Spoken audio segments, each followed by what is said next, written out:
12ই ফেব্রুয়ারি নির্বাচনের পর থেকে আমাদের অন্তর্বর্তীকালীন সরকারের মূলত কাজ শেষ হয়ে গিয়েছিল এবং তারপর তার কয়েকদিনের মধ্যে ওনারা ক্ষমতাও হস্তান্তর করে দিয়েছেন নবনির্বাচিত বিএনপির কাছে। এবং বিএনপি তার এর মধ্যে তাদের মন্ত্রিসভা গঠন করেছে, প্রধানমন্ত্রী হয়েছেন, অন্যান্য মন্ত্রীদের দপ্তর বন্টন হয়েছে। এবং তারপরেও প্রায় 2 সপ্তাহ কিন্তু প্রধান উপদেষ্টা মানে অন্তর্বর্তীকালীন সরকারের প্রধান উপদেষ্টা ডক্টর মোহাম্মদ ইউনূস ওনার যে সরকারি বাসভবন ছিল যমুনায়, ওখানে অবস্থান করেছেন এবং গতকালকে সেখান থেকে উনি ওনার গুলশানের বাসভবনে চলে গেছেন, মানে যতদিন পেরেছেন থেকেছেন সরকারি বাসভবনে।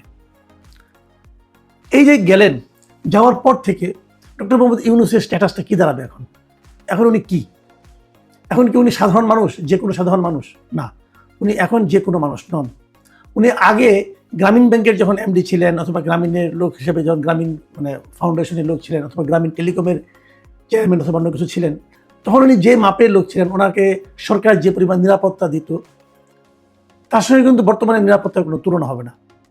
আইন অনুযায়ী উনি এখন রাষ্ট্রের অতি গুরুত্বপূর্ণ ব্যক্তি এবং এই গুরুত্বপূর্ণ ব্যক্তি হিসাবে ওনাকে বিবেচনা করা হবে ওনার দায়িত্ব ত্যাগের পরবর্তী 1 বছর উনি রাষ্ট্রের অতি গুরুত্বপূর্ণ ব্যক্তি থাকবেন। তো আপনারা হয়তো বলবেন থাকবেন, এটা নিয়ে আলোচনার কি আছে? না, আলোচনার কিছু আছে বলে আলোচনা করছি। এই থাকাটা কোনো অস্বাভাবিক না, এরকম থাকার নিয়ম আগেও ছিল। 2006 সালে একটা আইন করা হয়েছিল, সেটাকে এসএসএফ আইন বলতে পারেন আপনার, কারণ এই পর্যায়ে ওনাকে এসএসএফ মানে আমরা যেটাকে বলি যে প্রেসিডেন্টের সঙ্গে থাকে, প্রাইম মিনিস্টারের সঙ্গে থাকে, যে স্পেশাল সিকিউরিটি ফোর্স এসএসএফ, ওই এসএসএফের একটা অর্ডিন্যান্স 2006 সালে হয়েছিল এবং তখন তারা কিছু কথা বলেছিল। এমনি যারা নাকি প্রেসিডেন্ট থাকেন, প্রধানমন্ত্রী থাকেন, তারা তো এসএসএফের সিকিউরিটি পান এবং তখন ওনারা থাকেন হলো ভিভিআইপি, মানে ভেরি ভেরি ইম্পর্টেন্ট পার্সন।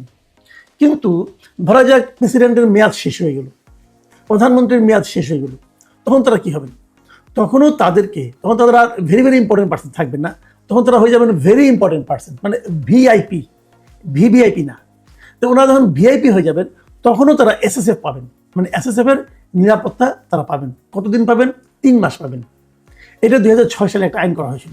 সেই আইনে কে ইনক্লুডেড ছিল? সেই আইনে ইনক্লুডেড ছিল রাষ্ট্রপতি, প্রধানমন্ত্রী এবং তখন কিন্তু তত্ত্বাবধায়ক সরকারের ব্যাপারটা তখনও ছিল 2006 সালে, এবং তত্ত্বাবধায়ক সরকারের যিনি প্রধান উপদেষ্টা হবেন, এই 3 জন তার যে সরকারি দায়িত্ব, যে পদ, সেই পদের কাজ শেষ হয়ে যাওয়ার পরেও পরবর্তী 3 মাস তারা ভেরি ইম্পর্টেন্ট পার্সন হিসাবে, মানে অতি গুরুত্বপূর্ণ ব্যক্তি হিসাবে সরকারের কাছে বিবেচিত হবে, রাষ্ট্রের কাছে বিবেচিত হবে। রাষ্ট্র এদেরকে পরবর্তী 3 মাস এসএসএফ সহ এবং অন্য নিরাপত্তা সুযোগ সুবিধা দেবে, আরও একজনকে দেবে। সেই জনটা হলো যে জাতীয় সংসদে তিনি বিরোধী দলের নেতা হবেন।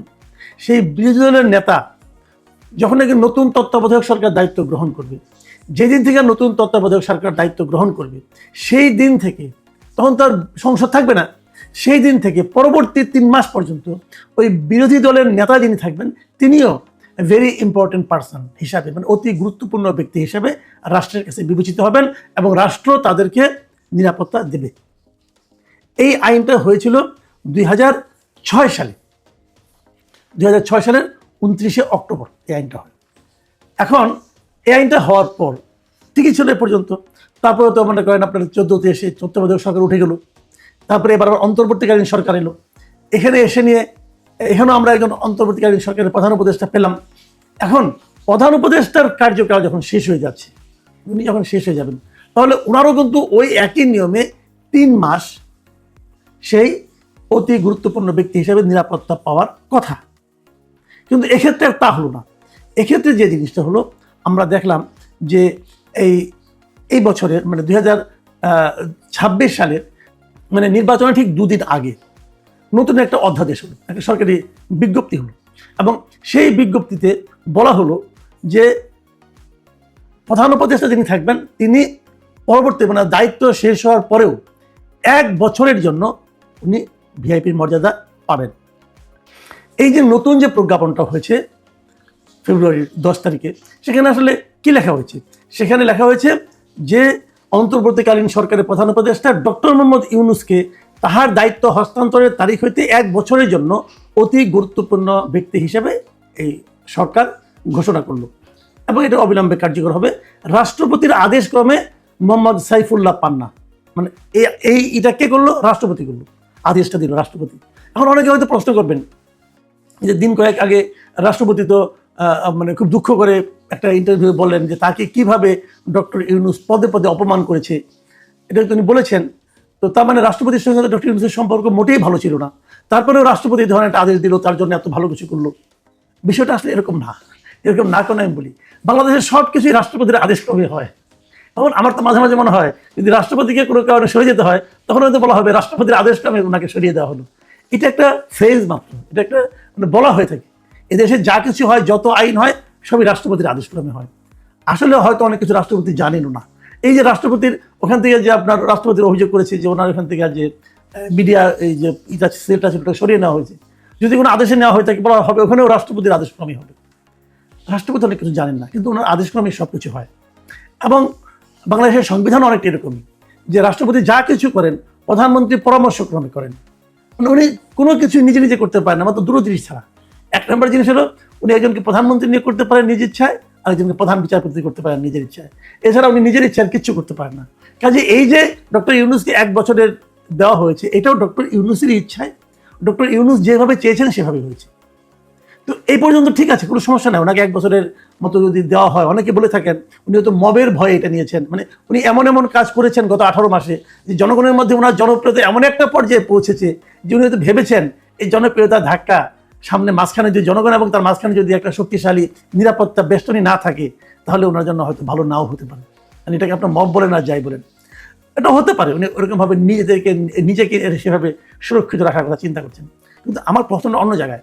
আমি সবসময় কিন্তু বলে এসেছি যে ডক্টর ইউনূস একজন স্বার্থপর টাইপের লোক, এবং উনি দায়িত্ব নেওয়ার পর নিজের যা যা সুবিধা সব আদায় করে নিয়েছেন।